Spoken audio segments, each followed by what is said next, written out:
Анда мага дипломду ким мыйзамсыз берди? Бийлик футбол тепкенге, скутер тепкенге, лыжа тепкенге келген эмес. Атамбаевга же Садыр Жапаровго же Адахан Китсанбаевичке канат болуш керек. Күнтөрөлгө өтөт, кыргыздын кашыгынан бери алтын болот, табагынан бери күмүш болот деген жалганды айтып. 30 жылда мындай болгон эмес. Пашинян сыяктуу эле келген Садыр Жапаров, Пашинян сыяктуу эле кетишинде мындай элдердин нааразычылыгын алышына көп деле мүнөттүн кереги жок. Мындай эле куугунтук Садыр Жапаровдун өзүндө дагы болгон. Бирок андан 2 эсе ашырып азыркы жаштарга куугунтук жасап жаткан, аны колдогон группаларда администратор болуп отурган тарапташтарына кеминде баягы 100 000 сомдон акча берип, айфондун акчасын берген мен бар жок далилин келтирип бере алам.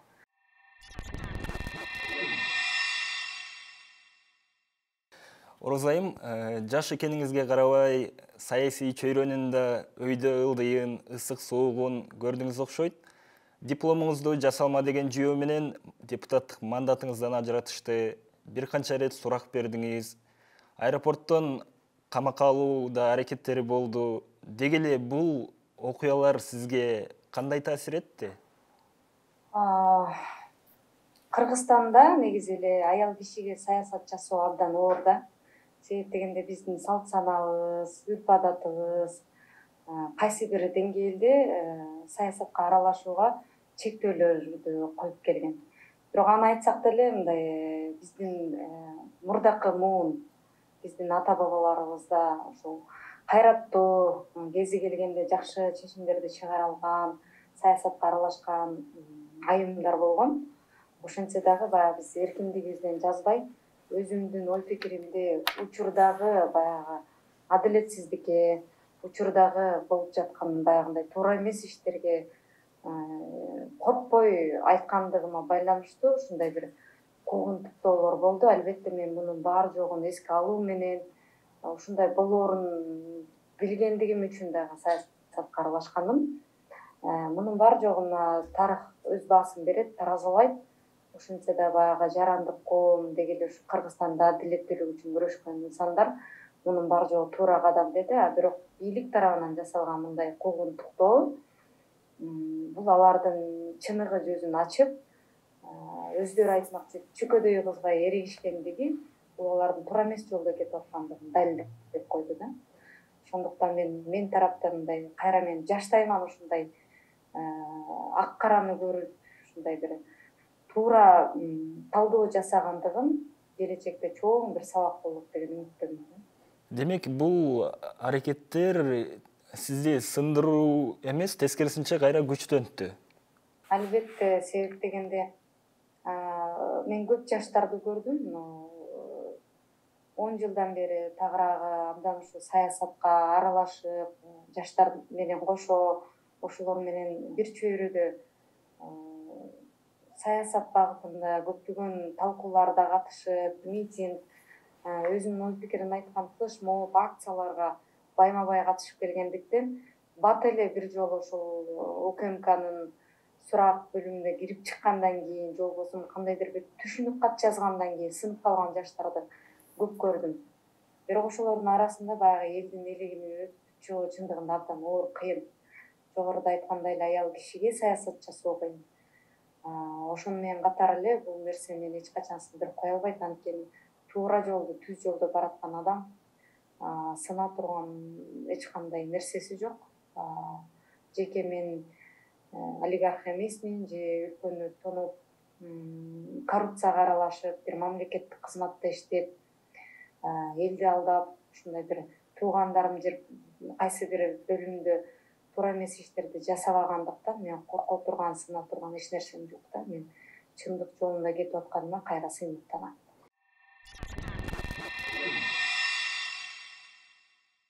Буга чейин мурда Садыр Жапаровдун командасында болгонуңуз баарыбызга маалым.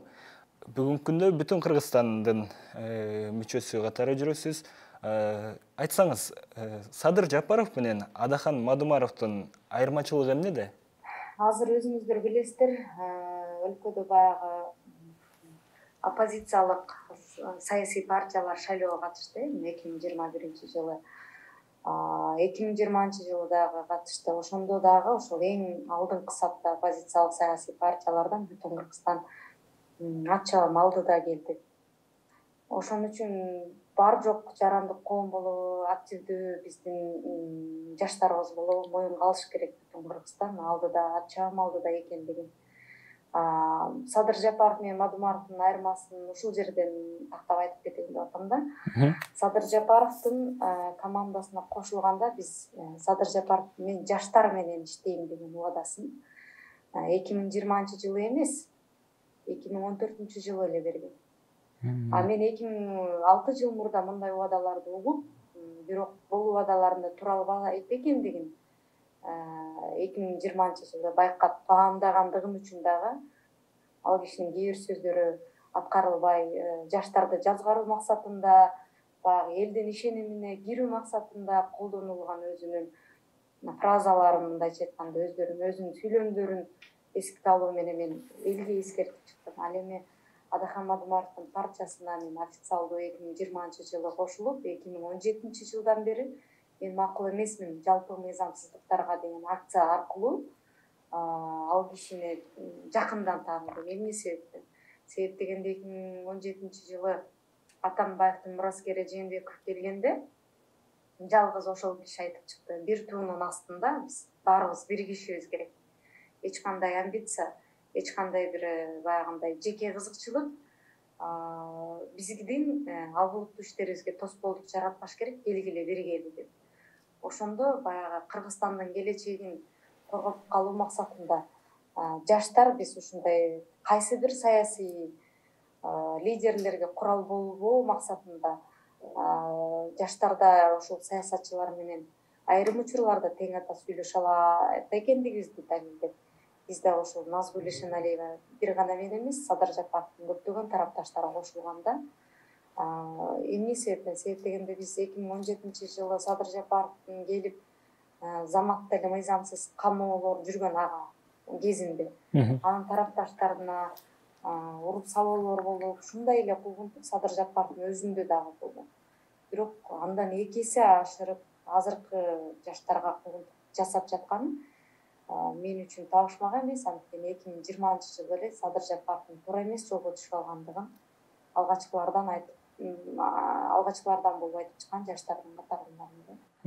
Алардын айырмасында элди Адахан Киксанбаевич эч качан мен силерге күнтөрдү алып берем, же болбосо жаштар менен иштешем, иллюстрация жасайм, реформа жасайм деп алдабайт да.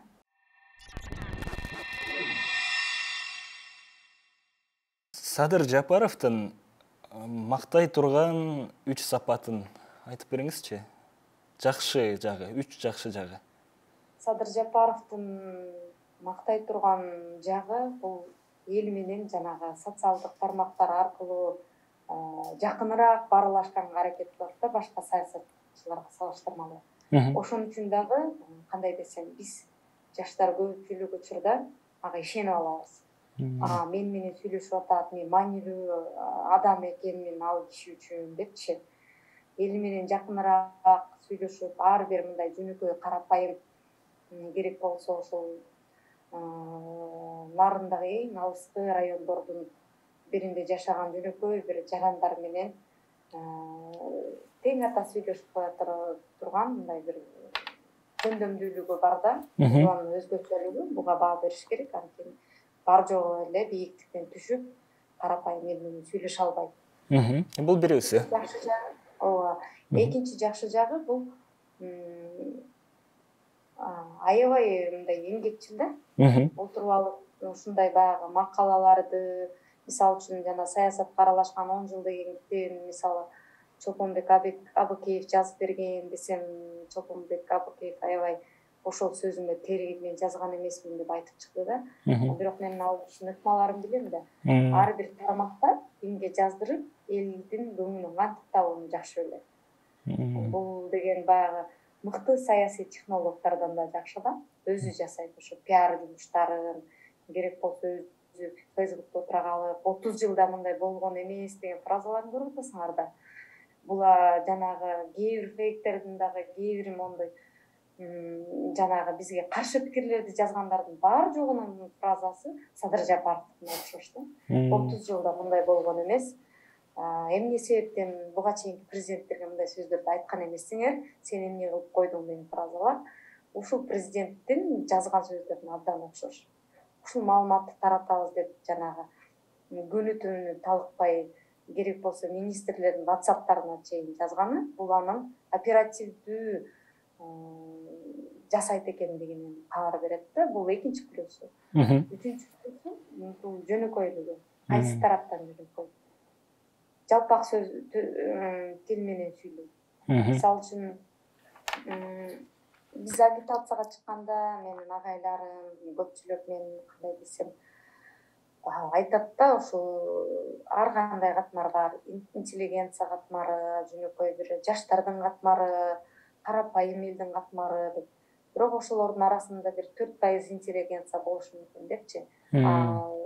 Калган бир 80-90% жаштардан, жөнөкөй карапайым элдин турат. Ошолордун да көңүлүн ала билүү керек. Ошолордун эртеңки келечегин ойлой билүү керек деп. Садыр Жапаров үчүн биринчи ошол интеллигенция же бир кайсы бир туура маалыматты баамдап билген адамдар эмес, жөнөкөй карапайым элдин оюн буруп кетүү биринчи орунда турат да. Бул үчүнчү плюсу. Садыр Жапаровдун плюстарын айтсам аябай көп.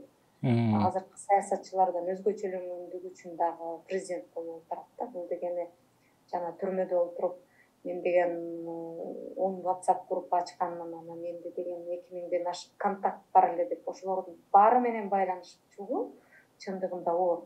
Акчасы жок ошончо адамдын ишенимине кирүү дагы кыйын. Анын үчүн эмгек керек, же болбосо аларды мындай азгыра турган өзгөчө сапат керек да. Жакшы. Келиңиз эми Адахан Кимсанбаевичтин терс сапаттары же мындай минустары, 3 терс сапаты.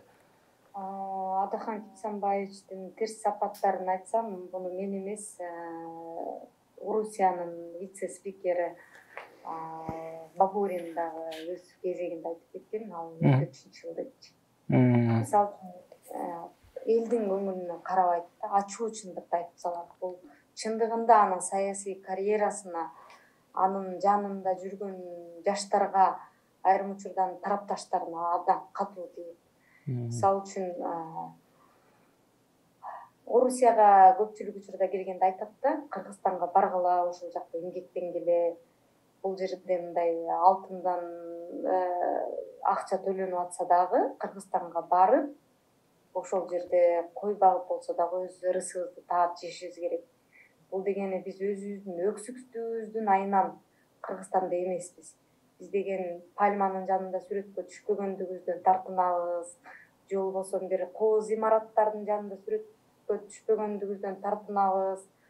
Ушундай бир өксүктүгүбүздү жоготолу, Кыргызстанга барып иштейли деп. Эми ал киши аябай мындай сөзгө чечен болгондуктан ачуу айтат да бул сөздөрдү, да мен окшоштура албайм. Ал чындыкты көтөрө албайт. Чындыкты бар жогу жакшы көрөт, бирок чындыкты айткан адамды жактырбайт да. Бул анын кемчилиги. Кээ бир учурда айтат Атаханагай, кээ бир учурда унчукпай эле койбойсузбу? Тарапташтарыңызды бир аз чочутуп алып атасыз, же болбосо сиз туура эмес түшүнүп атат десек, жок, мен чындыкты айта берем. Кандай кабыл алса ошондой кабыл алсын. Мындайча айтканда Садыр Жапаров экөөнүн сапаты мындай таптакыр бөлөк да. Ал киши көңүлгө карап, сен эмнени жактырсаң ошону айтса, Адахан Кимсанбаевич эч качан көңүлүнө карабайт. Чындык деп эле тура берет. Экинчи терс сапаты бар жогун өзүнүн деңгээлине көтөргүсү келет да. Карапайым калкты дагы Адахан Кимсанбаевичтин деңгээлинде ой жүгүртүүсүн каалайт. Китеп окугула дейт, ушинтип эле дейт, бирок ар ким өзүнүн мүмкүнчүлүгүнө жараша билим алат, таалим алат да, анан ал кишини түшүнө албайт. Силер бийиктикке чыгып анан сүйлөшкүлө мен менен. Мындай өскүлө, өнүккүлө деген ушундай бир аябай талаптары күчтүү да ал кишининчи. Үчүнчү сапаты абдан мындай биз 6 мандат менен жогорку кеңешке өткөнүбүздө жанагы биз кечигип жумушту баштабадык да, бир 30 декабрга чейин жүрдүк. Анан кийин ошондо Абдрахман Кесенбаевич мен 15 декабрда барып ошол жерде жүргөндө күндө офиске келесиңер, штабка эртең менен. Ошол жерде келип биз деген кандай жумуштарды алып барабыз, элге берген убадаларыбызды кайсы жолдор менен аткарабыз, трибунада кайсы чындыкты айтып чыгабыз, мына ушул боюнча жумушка келгенде эле даярдыкта баралы. Бул деген акыл таймашы. Ал жерде деген биз жөнөкөй жана топ тебүү эмес, улак чабуу эмес, акыл менен таймашабыз. Элге чындыкты биз акыл менен жеткиребиз деп ушундай талаптарды койгондо эртең менен сөзсүз түрдө барышым керек, мен жетекчи катары абдан бир мындай катуу кармаймын деген ушундай бир аял кишисиңби, эркек кишисиңби айырмасы жок. Баарын бирдей мамлекеттин астында жоопкерсиң. Ушундай бир катуу талаптары бар, жумшак, мындай айтпайт эч качан. Ошол нерсе чочутат Абдрахман Кесенбаевичтенчи, аябай чочутат. Себеп дегенде баягы регламентти окубай барган кесиптештерим болбодубу? Мен регламентти окубай баргам. Андайды окубай барсаң, биз үчүн катастрофа эле да. Ошон үчүн ал кишиден көпчүлүгү чочулап качат. Кемчиликтерин айта берсем көп. Чындыгында бул инсан затында кемчилиги да болот, артыкчылыгы да болот. Мен саясий көз карашты айттым да азыр.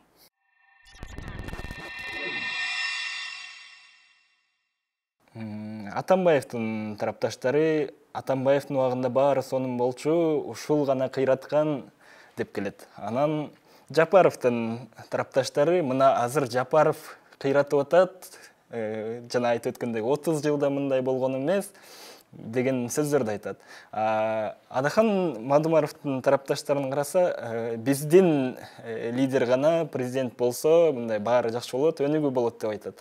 Балким мындай адамга эмес, бир эрежеге, мыйзамга баш ээ турган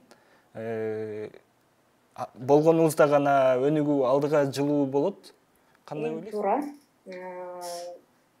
Атамбаевга же Садыр Жапаровго же Адахан Кесенбаевичке канат болбош керек. Биз бир идеяга, бир позицияга, бир идеяга, бир долбоорго, чындыкка канат болушубуз керек да. Чындык бүгүн Атамбаев тараптадыр мүмкүн. Чындык бүгүн Мадумаров тараптадыр мүмкүн. Кайсы бийлик келбесин, чындык мен тарапта дейт, бирок анын жан жөөкөрлөрү, жанында жүргөн кошоматчылары ар дайым чындыкты айтып чыккан тарапты ушундай бир мокочо көрсөткүсү келет да. Элге чындык Садыр Жапаров тарапта. Эмне себептен? Себеп дегенде ошол жерде жанагы УКМКнын астына барып Садыр Жапаровду бошотуп алабыз деп ошол жерде 12 тарапташ, анын ичинде өзүнүн баласы да камалган учуру болгон да. Биз дагы камалып Оштогу ушул тарапташтар, Бишкектеги тарапташтар 2017-жылы 3 күндөн 5 күндөн жана убактылуу кармоочу жайга отуруп чыккан биздин Садыр Жапаровдун тарапташтары болгон. Ошондо сөз эркиндигинин басмырлоосу, саясий куугунтук деген ушу Садыр Жапаровдун тарапташтарына, Садыр Жапаровго болгон ачыгында. Анда Атамбаевдин бийлиги өкүм сүрүп турган заман эле да. Ошондо чындык Садыр Жапаров тарапта болгон.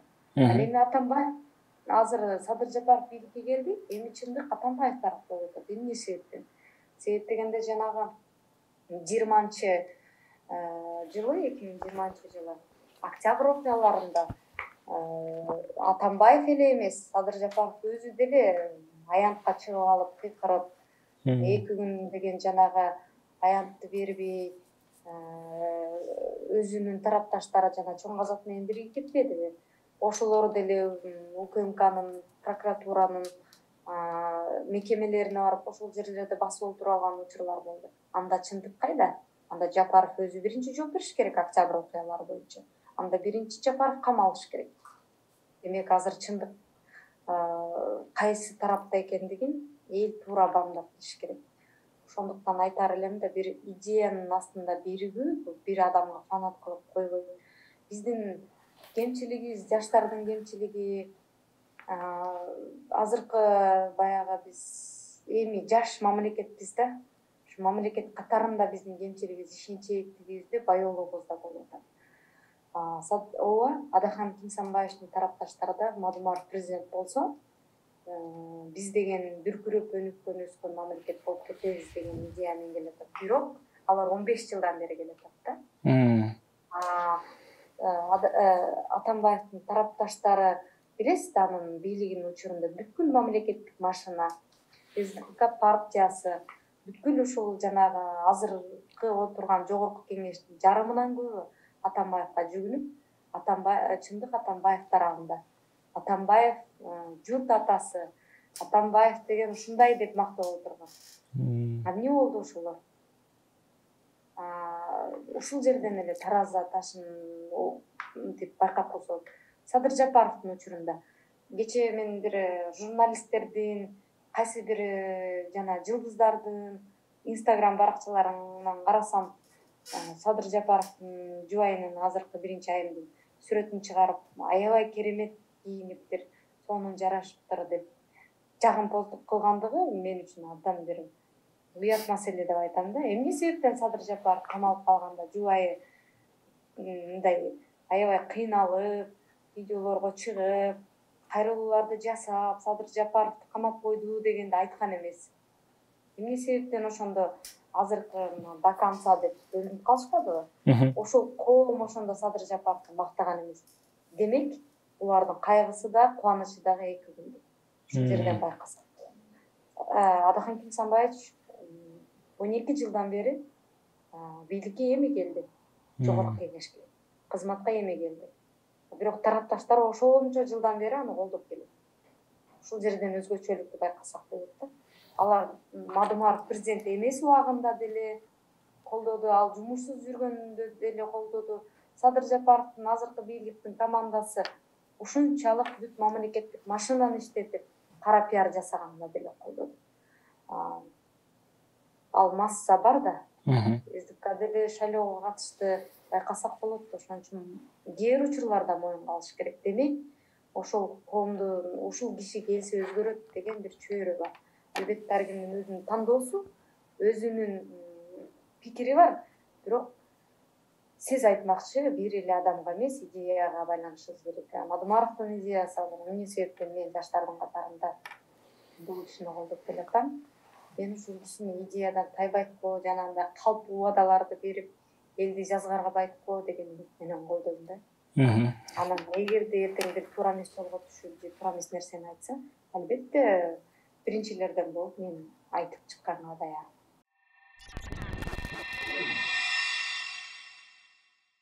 Президент Садыр Жапаров мына акыркы берген маектеринде мени 80% эл колдойт деп билдирди да. Анан шайлоого катышкан шайлоочулар бул 39% болуптур. Анда 80% деген санды каяктан алды деген суроо болуп атат да. Сиздин пикириңиз кандай бул боюнча? Мен ошол 2020 жылдан кийин эле 21 шайлоо болду да, президенттик шайлоо. Мен ошондо эле президенттик шайлоонун эртеси күнү эле айтканмын да. 30% шайлоого катышса, ошонун ичинде 80%га жакыны Садыр Жапаровду колдосо, бул 1.100.000 адамдын санында экен да. Анык сан ушул миллиондон бир аз ашат. Анын жарымы мамлекеттик кызматта иштегендер болсо, ошондо мамлекеттик кызматта иштегендердин, жанагы жогорку кеңеште иштегендердин тууган уруктары, ошол эле жана коррупционерлер, ошол эле кайсы бийлик келбесин ошого жүгүнүп өзүнүн кызматын кармап калгандар, баягы эле бир эле кандай десем, бир эле ордодо кайнай берген бир топ бар да. Ошол эле топ колдоп атса, кайсы карапайым эл? 70% элдин шайлоого катышпай койгондугу бул Садыр Жапаровду колдобойм дегендин белгиси да. Бул нааразычылыктын белгиси. Ошон үчүн биз мындай коомчулук туура аналитика жасаганды билишибиз керек, талдоо жасаганды билишибиз керек. 30% элдин ичинен 80% 1 миллион эл экен. Демек 6 миллиондон ашык элдин тагдырын Садыр Нуркожоевич өзү айтмакчы, көпчүлүк азчылыкка баш ийип калды да. көпчүлүк азчылыкка баш ийип калды. Мындай логика менен элди жазгарып алдоонун кереги жок. Акыл эстүү жаштар бар, баары эле до конца эмес, баары түшүнүп турат. Ошондуктан айтар элем, мекендештерге дагычы, жаштарга дагы тартынбагыла чындыкты айтканда. Ооба, силерди бир ай жамандайт, көп болсо 1 жыл жамандайт, бирок эл баары бир чындыкты билип жетет да. Ошондуктан аз өмүрдө чындыкты айтып жашаш керек. Бул жанагы болгондо да жасалма да. Жасалма. Борбордук шайлоо комиссиясынын 2021-жылы өткөргөн шайлоо учурундагы шайлоосу дагы жасалма экендигин бар жок айтып чыкты. Жана серверден адашып калгандыгы, Садыр Жапаровго оппозиция болуп чыгып аткан Жылдыз Жолдошева эжеке айтып атпайбы, бүтүн Кыргызстан 1-орунда кетип аткан. Алардын добушунун бар жогун алып башка партияларга берип койду, бийликчил партияларга. Биздин ата мекендин, Азаттык партияларынын добуштарын уурдап койду. Ушул борбордук шайлоо комиссиясына ишеним барбы деп өздөрү айтып чыгып атат. Кезинде менден да катуу тарапташ болгон Жылдыз Жолдошева эжекебиз. Бул тууралуу мен ссылкаларды да бере алам. Ошондо ушул жерден билсек болот, борбордук шайлоо комиссиясы дагы, азыркы бийликте отурган көптөгөн уюшкан бир топтор дагы Садыр Жапаровду жөндөн-жөн алып келген жок. Ушинтип элди жазгарып туруу максатында, кайра эле өздөрүнүн саясаты улана берүү максатында эле алып келген.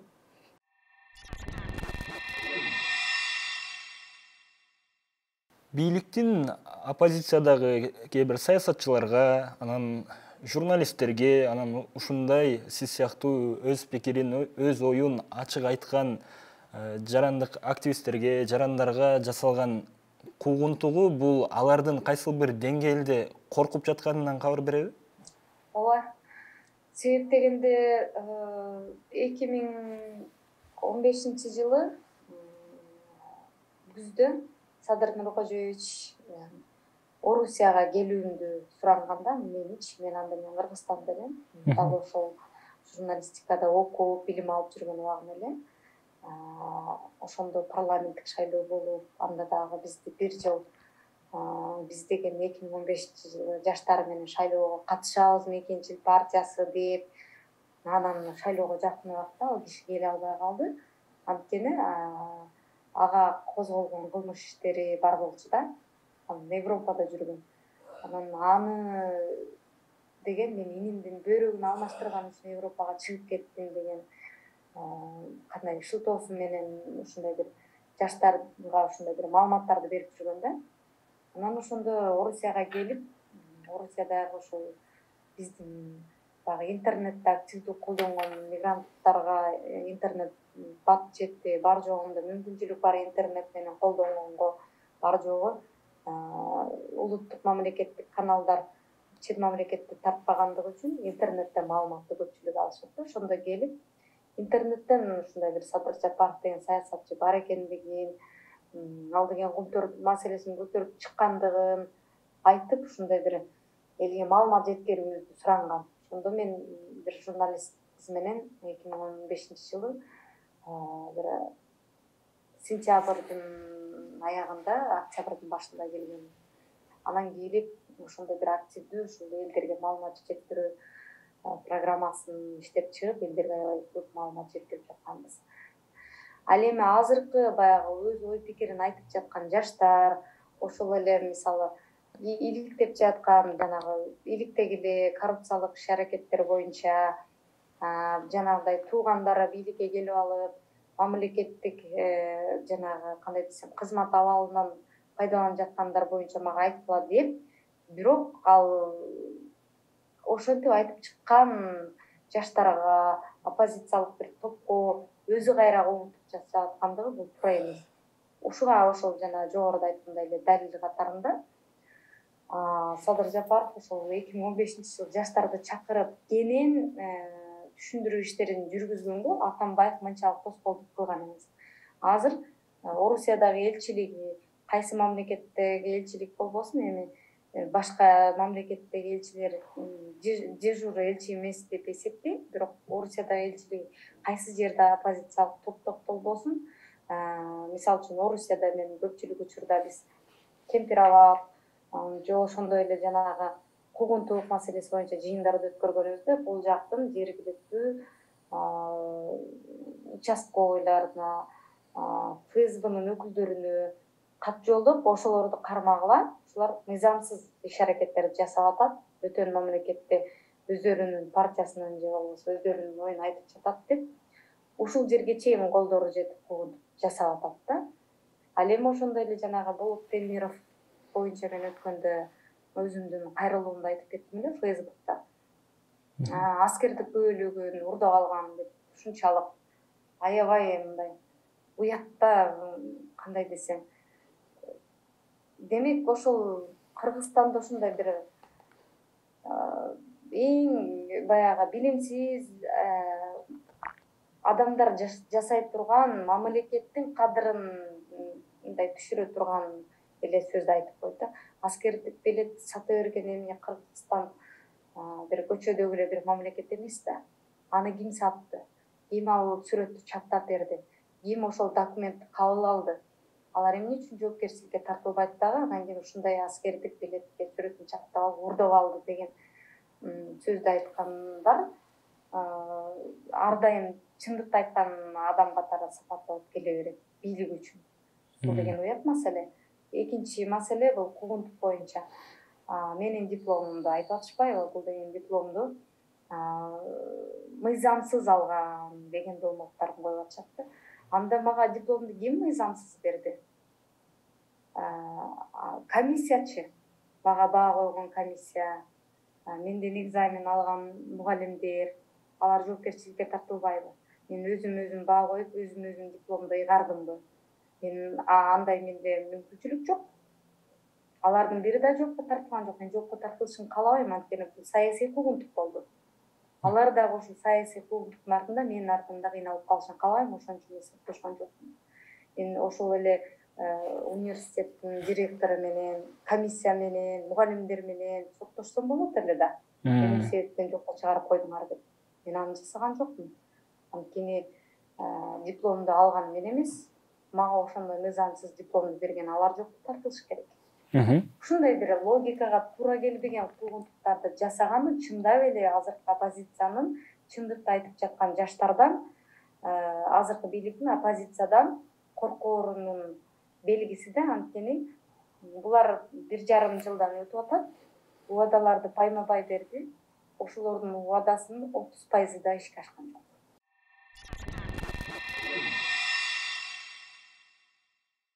Министрлер кабинетинин башчысы Акылбек Жапаров дарыланууга Германияга учуп кетти. Ага чейин УКМК төрагасы Камчыбек Ташиев дагы мына ошол Германияда дарыланып жүрчү. Демек биздин бийлик төбөлдөрүнө мындай биздин өзүбүздө медицинаны өнүктүрүү зарылчылыгы жокпу алар үчүн деген суроо сиздин пикириңизди билейин дегем. Чындыгында Кыргызстандагы медициналык эле билим берүү тармагы, саламаттык сактоо тармагы, укук коргоо тармагы, тартип сактоо тармагы ушулардын баары жогунда көптөгөн көйгөйлөр бар. Бирок булар азыр ушул саламаттык сактоо тармагынан өнүгүүлөр болуп атат. Азыркы министр абдан жакшы ишти алып барып атат десе, анда өздөрү ошону менен далилдеп, УКМК жетекчиси, министрлер кабинетинин жетекчиси, анда азыркы министрдин көзөмөлүндө дарыланбайт беле. Анда демек азыр 1,5 жылдан бери эч кандай бир жыйынтык жоктугу экендигин өздөрү далилдеп коюп атат да. Жамандаган эле батышчыл жанагы эмполор деп коюшат, бир жамандаган эле ошолор. Анан өздөрү ошол жакка жалдырап барып дарыланып келишет. Балдар ошол жакта окуйт, ошол жактын футболун ойношот, ошолордун командасына кошулат. Ушул жерден эле канчалык деңгээлде орой түрдө айтсам калпчы экендигин билсек болот да. Ушуну токтотпойлу деп айткым келет. Токтотпойлу ушинтип жанагы эркелетип ушул бийликти ушулар ушинтип атат деген. Калпчылыкты бийлик токтотуш керек, мындай кадамдарга барбаш керек. Ошондуктан биринчи ошол өзүңөр мактап жаткан жанагы саламаттык сактоо министри боло турган киши мен канчалык деңгээлде иштеп аткандыгын 1,5 жылдан бери далилдей албай койду. Ушундай министрлер менен иштеп аткан президенттин деңгээли кандай? анын деңгээли кандай деген суроо жаралат. Туура талдоо жасап, талапты катуу коюшубуз керек. Анткени бийликтегилер элдин кызматчысы, элге кызмат кылчу өкүлдөр. Биз аларды ханыбыздай талтаңдатып, алардын казынасынан акча жеп аткан эмес, бул элдин казынасы бюджет. Ошондуктан биз бийлик элдики экендигин туура түшүнүп, бизге кызмат кылган бийлик өкүлдөрүн туура багыт берип, кээ бир учурда камчы менен чаап туруп аларды иштетишибиз керек да.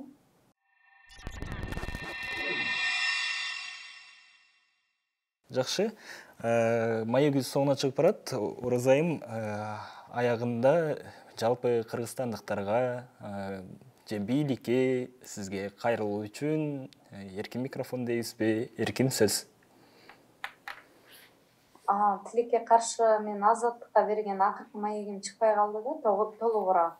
Ошол жерде жанагы жогорку кеңештеги жаш депутаттардын кандай десем, күнүмдүк жашоосу кандай, жумуштар кандай болуп атат деген ошондой бир теманын алкагында жакшы бир долбоорду баштап, ошол видео маек тартып кетти эле. Тилекке каршы мен жогорку кеңештен кеткенден кийин ал маегим чыкпай калды. Ошол жерде мен аябай кенен жаштарга айттым эле да, биздин мекендештерге. 2021 президенттик шайлоодон кийин бүткүл мамлекеттик машина, азыркы эле ошол ОКМКнын жетекчисинин телеканалдары деп 7 каналды билебиз, регион каналын билебиз, ошол окшогон телеканалдын баар жогунда Садыр Нуркожоевич айтмакчы, чүкөдөй кызга аябай каршы мындай мамлекеттик машина иштейт да.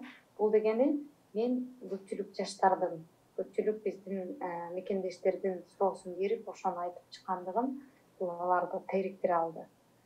Жаштар, биз чындыкты айткандан коркпошубуз керек. Жанагы фейк аккаунттар менен жазып аткандар бар жогу жасалма. Алардын бар жок экенин, жасалма экендигин мен социалдык тармактардан чыгарганмын. Эгерде сиз дагы бул бийликтин туура эмес иш-аракеттерин айтсаңыз, бул деген туура эмес иш-аракеттерин айтуу туура багытка багыттуу, бул конструктивдүү ой пикир да. Биз аларга кайра жакшылык каалайбыз.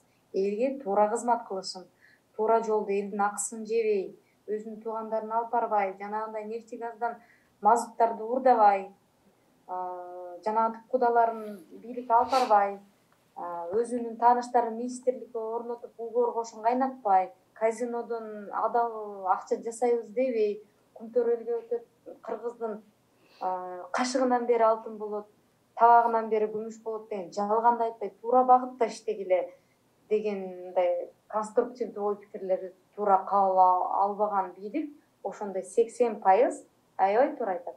Фейктерди жалдап, бизди каралаткан менен убара.